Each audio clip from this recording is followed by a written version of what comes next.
So I've been thinking about making an updated review about the Hasselblad 907X50C, but then getting the email alert for the new Hasselblad back, the 100 megapixel version, and watching the YouTube review from my friend Benj, which I highly recommend you go check out. He's a fantastic photographer. Really motivated me to sit down and talk through this camera system after owning it for about 3 years. Now, I'm not the type of photographer that just gets sent camera equipment very often, if ever, because typically if I'm using it for my Patreon, I don't want to have that influence my review.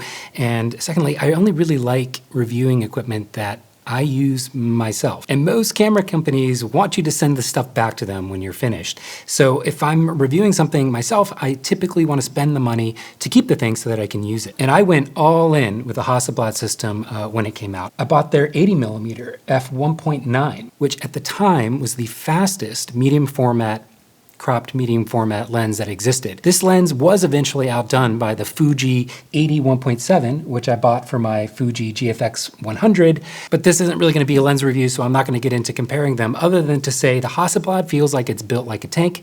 The Fuji feels solid, but a lot more rubbery, which, each has its pros and cons. I also bought the Hasselblad joystick grip, which does continue to work with the Hasselblad body, right? If you didn't know this, the Hasselblad system, even back to its film days, is so modular that the actual camera body itself is literally just this component. That's it. That is the camera body, this tiny little sliver, the 907X. It has the shutter, the settings adjustment, lens eject, and then this little serial port or whatever that allows the joystick to communicate. The joystick itself actually opens up a few more customizable buttons and a little bit of additional functionality. You can map aperture and shutter and ISO to autofocus versus manual focus and just a whole lot more. Plus this tiny little joystick which can allow you to move the focus point. I also bought the Hasselblad 30mm f3.5, mostly because it was a lot cheaper than the nearly $5,000 80mm lens, but because I wanted at least one lens that would give me pretty easy and fast autofocus.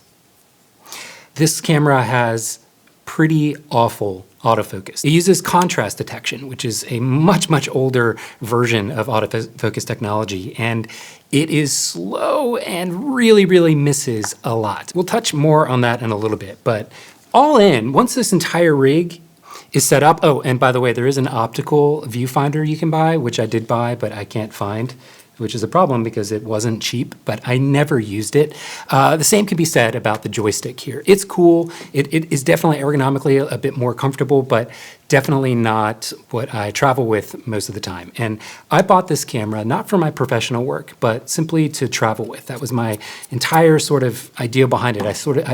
I basically shifted away from my Leica M series digital cameras to the Hasselblad. And I'm grateful that I did. One of the huge benefits of this camera is the fact that you can shoot from the waist very easily, which is obvious by the fact that the screen flips out like this. That makes sense, but more in how I actually wear it when I travel, which is just like this, right around my neck and the lens oriented pointing downward. If I'm wearing it straight down the middle or over to the side like this is a absolutely fantastic way to travel with a camera. Not only because the front lens element is protected by pointing straight down, but it's just much more comfortable to not have something protruding out as much like most mirrorless or DSLR cameras do. I'm not gonna wade too much into the tech specs on this other than to say the sensor is a 50 megapixel and it is the same sensor that is in one of the Fuji GFX camera bodies that released around the same time. But I actually prefer the colors when I edit with the Hasselblad sensor. I think that they're superior, and that is purely subjective, but clearly each manufacturer is interpreting the colors differently. Now, one of the really cool things about this system is that it can pair, again, modularly, to Hasselblad's really, really old 500 series cameras. I picked this up in Rome. It's a near mint condition, I would say, 500c body, which of course takes film with this film back. And without having to do anything, the digital sensor back mounts to this, and I'll talk more about that in a second. Also, refer back to Benj's video if you want. He goes into a lot more detail about the film sort of modularity aspect of this, because he actually shoots a lot of film. But one thing I should point out, the real visual difference that you get from shooting with the film body using a digital back is marginal. And that's for a lot of reasons, but one of them is simply that the digital sensor itself is not nearly the size of the film negative. You can see the difference here.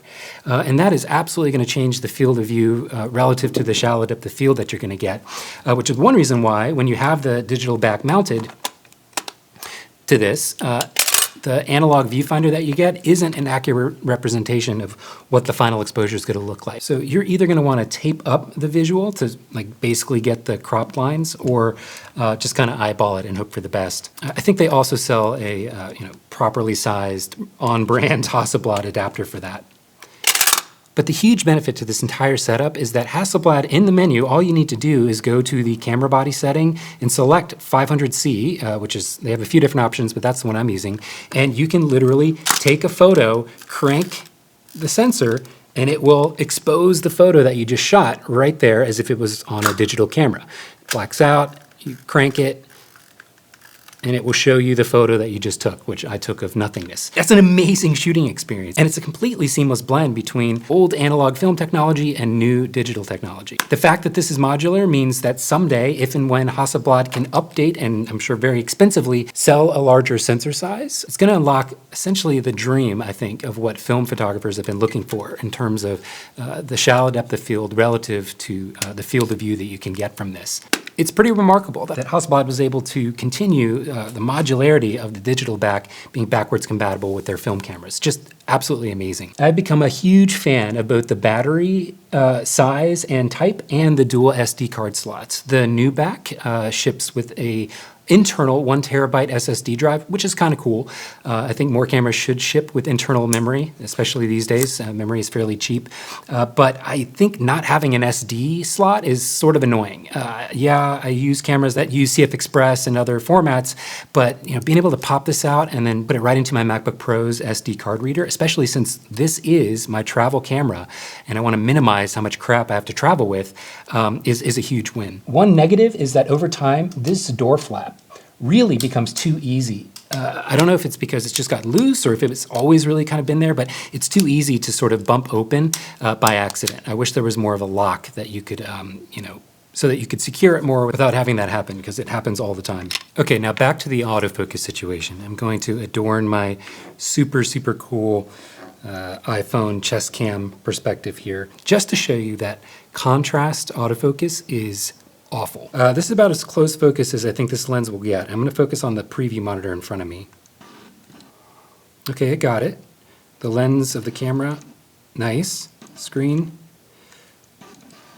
Oh, now it's getting a little confused. There. So I'm going to have to refocus. Okay, it says it stopped focusing. Feels like it got it, but it says red, so it's a little unsure. There, we got a green, back to screen here. Got it. But if you're listening, you can hear the motor just really racking back and forth. It's a very old technology as far as autofocus goes. I'm super excited to see the new 100 megapixel back has phase detection autofocus with face detection. So it should be much more modernized. I would love to put this lens to use, but it is way too slow for me right now to really photograph anything other than maybe more of a static object of some kind. And the same can be said with this lens. I'm actually really surprised that the new back changes the autofocus. I thought maybe that would have been something more in the lens side or the body side of things, and I think it might be. So my hopes aren't particularly high that the phase detection is going to be a massive improvement. Time will tell. Even that doesn't really matter for my use case. For me, the magical golden combination with this camera is actually a Nikon 58 1.2 lens from like the 1970s. Paired with this sensor size. What's incredible is that Nikon over-engineered this 1.2 so heavily as far as for it to not vignette on full frame 35mm film. They over-engineered it so much to not have so much vignette that it actually covers the sensor, the entire sensor of this medium format camera with, yes, vignetting, but no cropping whatsoever. I have an entire video from years ago talking about that, but I do want to jump into my favorite part of camera reviews, and I think probably the most important part. So I've got images from basically every year that I've owned this camera. And I'm not gonna go into a ton of detail about like each and every one or how they edit, other than to say, especially in the reds and sort of skin tone, orangey yellow range, the sensor really, really sings. These are some photos from up in Maine, back when it was sort of the leaves were still turning. And pretty much all of these are going to be shot with the 58 1.2. Even if they look more wide angle, that's the lens that I'm using. And you can see, without cropping the image in any way, there is vignetting, but it's not really unnatural looking or a problem. And because essentially the math on this makes this more like a 45 millimeter f/0.9 or something like that, you get an insane shallow depth of field, much, much more similar to what you would expect shooting if the sensor size was actually closer to the size of the original film.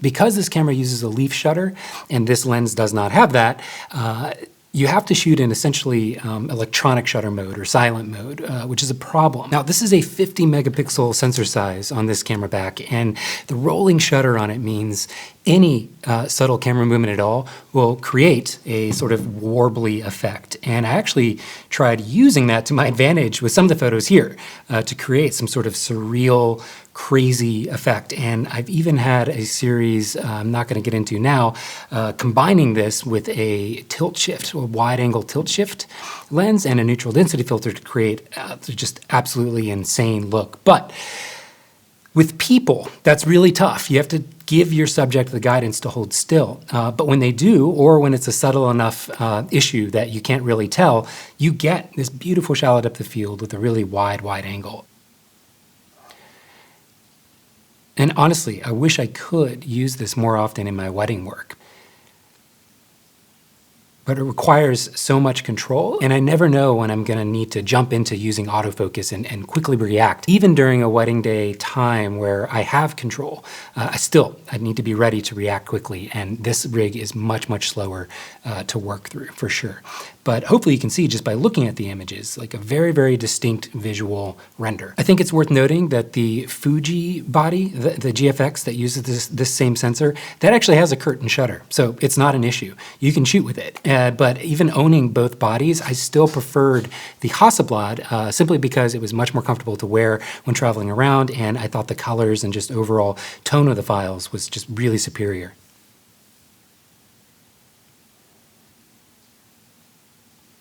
One image that has always stuck out in my mind as the perfect example of the look you can get with this particular combo, and I've tried a lot of other lens combinations. This is, in my opinion, the absolute best, is this photo of my friend Chloe, which was last year in Prague.